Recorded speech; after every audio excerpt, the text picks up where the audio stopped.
Hi hello friends, എല്ലാ കൂട്ടുകാർക്കും പുതിയൊരു റിവ്യൂയിലേക്ക് സ്വാഗതം. അപ്പൊ ഇന്നത്തെ എപ്പിസോഡ് കഴിഞ്ഞപ്പോൾ ലാസ്റ്റ് കാണിച്ചത് അശ്വിൻ ശ്രുതിയും അന്വേഷണം നടക്കുന്ന ഭാഗമായിരുന്നു.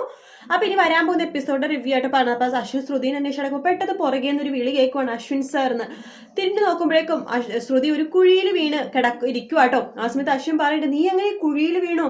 സാറിന്റെ കൂടെ നടന്ന് വരുമായിരുന്നു, ആ സമയത്ത് കുഴിയിൽ വീണതാ, എന്നിട്ട് നിന്റെ സൗണ്ട് ഒന്നും ഞാൻ കേട്ടില്ലല്ലോ, നീ എന്താ അപ്പൊ ഒന്ന് വിളിച്ചു പോവാതെ സാർ 5 മിനിറ്റത്തേക്ക് മിണ്ടേതെന്ന് പറയില്ലേ, കറക്റ്റ് 5 മിനിറ്റായി, അതാ ഞാനിപ്പോ ഒച്ചയെടുത്തെന്ന് പറയുവാണ്. ഓ, നിന്റെ ഒരു കാര്യം, ആവശ്യമില്ലാത്ത സമയത്തൊക്കെ വളവളാന്ന് സംസാരിക്കും, ആവശ്യമുള്ള സമയത്ത് നീ മിണ്ടാതെ നിൽക്കണം കേട്ടോ, വാ എഴുന്നേറ്റ് വാന്ന് പറയാണ്. ഞാൻ എങ്ങനെ എഴുന്നേറ്റ് വരും, എനിക്ക് ഇവിടുന്ന് എഴുന്നേറ്റ് വരാൻ പറ്റുന്നില്ല എന്ന് ശ്രുതി പറയുമ്പോഴേക്കും, ഓ ഇവളുടെ ഒരു കാര്യം, വാ കൈ പിടിക്ക് എന്ന് പറയുവാണ്. അങ്ങനെ അശ്വിൻ കൈ നിലത്തേക്കിനെ വെച്ച് കൊടുക്കുമ്പോഴേക്കും ശ്രുതി കയ്യിൽ പിടിക്കുവാണ്. അതൊരു ചെറിയ കുഴിയാണ് കേട്ടോ. അപ്പൊ കയ്യിൽ ഇങ്ങനെ പിടിക്കുമ്പോഴേക്കും നമ്മുടെ അശ്വിൻ പിടിച്ചിങ്ങനെ വലിക്കുകയാണ്. ശ്രുതിനെ വലിക്കുമ്പോൾ തന്നെ ശ്രുതി പെട്ടെന്ന് അശ്വിന്റെ മേത്തേക്കാട്ടോ വീഴുന്നത്.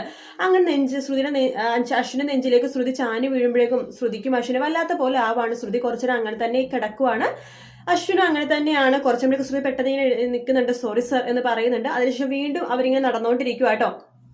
അതേസമയം ആകാശിനെ പ്രീതിനെ വളരെയധികം തെറ്റിദ്ധരിച്ച് മനോരമ പ്രീതിനെ വല്ലാതെ വഴക്ക് പറയുന്നുണ്ട്. ചേച്ചി അനിയത്തിയും കൂടിയിട്ട് കുടുംബം രണ്ടാക്കും എന്നൊക്കെ പറയുവാണ്. നീ നിന്റെ കയ്യും കാലൊക്കെ കാണിച്ച് എന്റെ മോനെ വളച്ചെടുക്കാൻ വേണ്ടി വന്നതല്ലേ, സത്യം പറ ആകാശം, നീ വിളിച്ചു വരുത്തതല്ലേ ഇവിടെ എന്ന് പറയുമ്പോൾ, അയ്യോ അമ്മേ പറഞ്ഞില്ല, ലാവണ്യ പറഞ്ഞിട്ടാ വന്നതെന്ന് പറയുമ്പോഴേക്കും ലാവണ്യ പറയുന്നുണ്ട്, അയ്യോ ആന്റി ഞാൻ പറഞ്ഞിട്ടാണ് പ്രീതി വന്നതെന്ന് പറയുമ്പോൾ, നീ ഒന്നും മിണ്ടണ്ട എന്ന് പറയാണ്. ഇവളുടെ ഉദ്ദേശം വേറെ, ഇറങ്ങടി എന്റെ വീട്ടിൽ നിന്ന് എന്ന് പറഞ്ഞിട്ട് നമ്മുടെ പ്രീതിനെ ഇങ്ങനെ ഇറക്കി വിടട്ടെ. അപ്പോഴേക്കും അഞ്ജലി വരുന്നുണ്ട്. അഞ്ജലി വരുമ്പോഴേക്കും പ്രീതി പെട്ടെന്ന് കണ്ണൊക്കെ തുടച്ചിട്ട് ഒന്നും അല്ലാത്ത പോലെ പറയുവാണ്, ഞാൻ പോട്ടെ അഞ്ജലി മേഡം. അയ്യോ അങ്ങനെ പോയി എങ്ങനെ ശരിയാവും പ്രീതി, നീ ഇവിടെ ഇരിക്കുന്നു പറഞ്ഞിട്ട് അഞ്ജലി പ്രീതിനെ പിടിച്ച് അവിടെ ഇരുത്തുന്നുണ്ട്. മനോരമ വളരെയധികം വിഷമിപ്പിക്കുന്നുണ്ട് പ്രീതിനെ.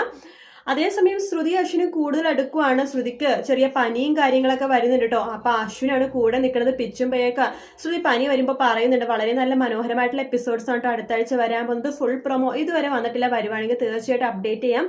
വീഡിയോ ഇഷ്ടപ്പെട്ടെങ്കിൽ ലൈക്ക് ചെയ്യുക, സബ്സ്ക്രൈബ് ചെയ്യുക, കമന്റ് ചെയ്യുക. മറ്റൊരു വീണ്ടും കാണാം. Take care, bye bye.